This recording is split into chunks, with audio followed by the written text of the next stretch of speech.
In this exercise tutorial, I'm going to be taking you through how to do an incline dumbbell fly. So firstly, if you've never done this before, we need to set the bench up to what's called an incline. So this means a position where my chest is going to be higher than my hips. So for example, on a flat bench, my hips are going to be in line with my chest. So to bring my chest higher and create an incline, what I'm going to do is I'm going to pop the pin on the bench. I'm then going to bring it a setting up. You can go quite high with this, a higher incline. This would be a 15% incline. An incline is simply a position where the chest is higher than your hips. So you can play about with the level, go higher and lower and see what you prefer during your trials of when you do the exercise. So I've got the bench now set up at an incline.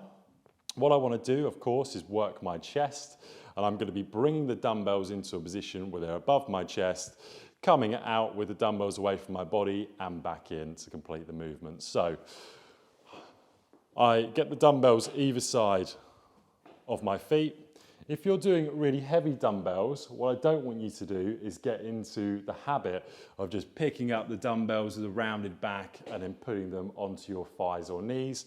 Instead, make sure that you've got a nice straight back, stand up, and then bring the dumbbells into contact with your knees. That's just going to keep that nice straight back. It's going to have you in a good habit for when you do heavier weights.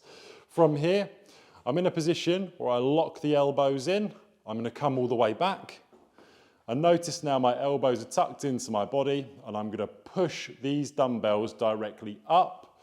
And I want the dumbbells to be above the position of my chest, not above the position of my shoulders.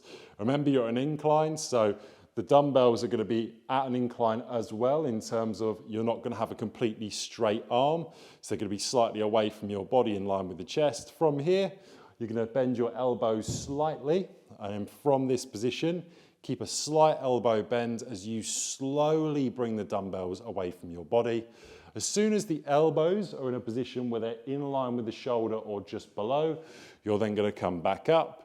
And notice how slowly that I am bringing those dumbbells down, really trying to stretch the chest out. I don't want to come too low where the shoulder is then going to start to take the brunt of the exercise. And once I've done my desired amount of repetitions, let's say this was my last one, I'm going to make sure that I bring the dumbbells down, lock the elbows into the body, and then come back to my start position.